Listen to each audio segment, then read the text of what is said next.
আজকে রাত্রিরে আমাদের ডিনারে হবে কলার চিপস। তো গাছ থেকে কলা কেটে নিয়ে এসেছি, এখন কলা কাটবো। কলা কেটে তারপরে ভাজবো তেল দিয়ে, চিপসের কলা।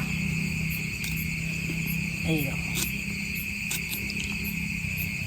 কলা চিপসের কিরকম ভাবে কাটবে জানো? এই যে আমি দেখাচ্ছি। প্রথমে কলাটাকে ছুলে নিতে হবে,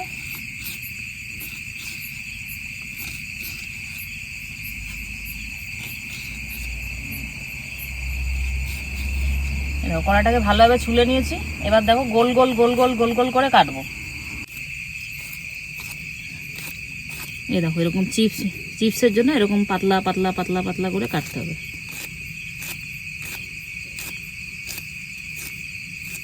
এই যে এরকম পাতলা পাতলা করে কাটতে হবে। কলার প্রচুর কষ, দেখো হাতে দাগ পড়ে গেল।